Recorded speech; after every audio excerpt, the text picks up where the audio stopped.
ඔයගොල්ලොත් එක්ක පාරම්පරික හාල් කැඳ එකක් කොහොමද හදන්නේ කියලා ඔයගොල්ලන්ට හඳුන්වලා දෙන්න. ඉතින් මම ඒකට තෝරගත්තේ මේ කාගිල්ස් රයිස් කියන එකේ පාරම්පරික සහ ට්‍රැඩිෂනල් රයිස් කියලා තියෙනවා. මෙන්න මේක තමයි මම අරගත්තේ. ඉතින් ඕගලන්ට මේකම නැත්තම් ඕගලන්ට පුළුවන් දැන් මේ වගේ පැකට්ස් වලිනුත් යනවා ග්‍රෑම් 250 වගේ හාල්. මේක ඇත්තටම කළු හීනටි හාල් කියන එක.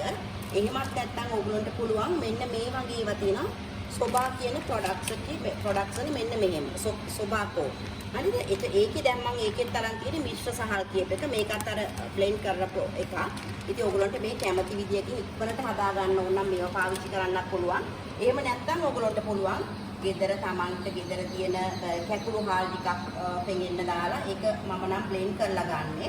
අරලා බලමු ඊට පස්සේ කොහොමද හදන්නේ කියලා.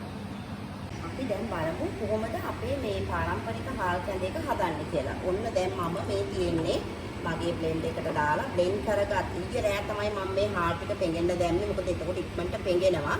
ඊයේ රෑ පෙඟෙන්න දාලා අරගෙන ඒකට මම අද උදේ සුදු ලුණු ටිකකුත් දාලා දැන් ඉඳුරු ටිකකුත් වීර්යයට කපලා මම ඒකත් එකතු කරනවා. මොකද හරි ගුණයි ඉඳුරු සුදු ලුණු කියන්නේ. ඒත් මම දැන් ඒකත් එකතු කරලා මේක හොඳට අපි තැම්බෙනකල් තියනවා. හාල් එක ඇත්තටම හොඳට අර ඉදුණාට පස්සේ හාල් එක හොඳට තැම්බුණාට පස්සේ තමයි අපි මේකට මේ එකතු කරන්නේ. මම නම් මේ ඇත්තටම මේ පොල් කිරි ටිකක් අරගෙන හරිම රසයි. පොල් කිරි වලට මම මෙන්න මේ කිතුල් පිටි කැඳ එක කිතුල් පිටි එක මික්ස් කරනවා පොල් කිරි වලට. ඒක කරන්නේ මේ හාල් එක තැම්බුණාට පස්සේ. හොඳට තැම්බුණාට පස්සේ පොල් කිරි ටිකට කිතුල් පිටි එක මික්ස් කරලා මම මේකට දානවා. ඇත්තටම හරිම රසයි. කිතුල් පිටි කියන්නේ හොඳ දෙයක්. මේ කිතුල් පිටි එක නැතකොට ඕගලන්ට මම මේක නම් ගත්තේ හොඳ හිත එකෙන්. හැබැයි මේව ඕන තරම් සුපර් මාකට්ස් වල තියෙනවා කිතුල් පිටි. ඉතින් අපි බලමු එහෙනම් කොහොමද ඉතුරු ටික මේක හාල් එක තැම්බුණාට පස්සේ මම උගලන්ට හඳුන්වලා දෙන්නම් කොහොමද කරන්න කියන එක. දැන් ඔන්න හොඳට තැම්බිලා තියෙන කැඳ එකට අපි දැන් අපේ මේ පොල් කිරි මිශ්‍රණය මික්ස් කරනවා. මේක දැම්මම කිතුල් පිටි ටිකක් මේක මේ උකු වෙනවා. මේ තියෙන්නේ අර මේක උකු වෙනවා. ඒක නිසා අපි මේක ටිකක් හොඳට උකු වෙනකල් මේක අඟිල්ලට ටිකක් වැඩි කරනවා. අපි මේක ටිකක් මේක උකු වෙනකල් හොඳට මේක හැඳි ගන්නවා. දැන් ඔයගලන්ට මතකයිනේ මම අර මේක පාරම්පරික සහල් වලින්ම හදන්න කියලා කිව්වේ. ඇත්තටම පාරම්පරික සහල් කියන්නේ හරියම ගුණයි. ඉතින් ඒක නිසා මේ ඔයගලන්ට දන්නවනේ පාරම්පරික සහල් කියන්නේ මට මතක විදියට කළු හීනටි, කුරුළු තුඩ, මාවි, මඩ තවාලු, පච්ච පෙරුමාල් ඒ වගේ ඒවා තමයි මේ කළු හීනටි කියන්නේ. දැන් මේකේ මේ මිශ්‍ර සහල් මේක මේ පෙට්ටියේ ඔක්කොම මික්ස් ඇත්තටම. ඉතින් ඕගලන්ට එහෙම නැතිනොත් ඔයගොල්ලෝ ගෙදර පාවිච්චි කරන කැකුළු හාල් එක තියෙනවත් ඒක හදන්න පුළුවන්. මම හිතනවා දැන් මේක මේ උතු වේගන එනවා.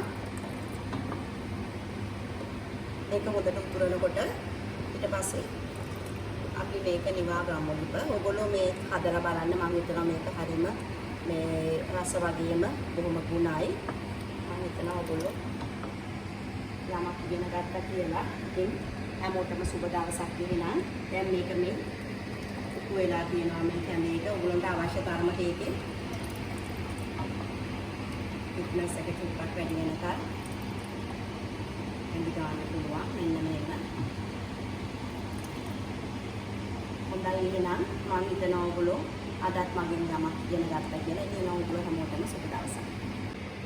දැන් ඔන්න අපේ කැඳ එක හොඳට තැම්බිලා තියෙනවා. දැන් ඔයගලන්ට පේනවා නෙමෙයි. දැන් මේ හාල් එකට මම ලුණුත් මේකට එකතු කරා දැන්. එකතු කරලා දැන් මේක හොඳට තැම්බිලා තියෙනවා. ඊට පස්සේ අපි කරන්නේ ඒකට අපි මේ අර පොල් කිරි ටිකක් ඇත්තටම දැම්මාම රසයි ගුණයි දෙකම තියෙනවා. අපි ලෙඩෙකුට වගේ හදනවා නම් ඔයගලන්ට පුළුවන් පොල් කිරි නොදා මේක වතුර විතරක් දාලා ගන්න. නමුත් මම දැන් මේ පොල් කිරි වලට අර මම පෙන්නපු කිතුල් පිටි එක මික්ස් කරලා තමයි දැන් තියෙන්නේ. හරි අපි එනම් බලමු කොහොමද මේක මික්ස් කරන්න කියලා.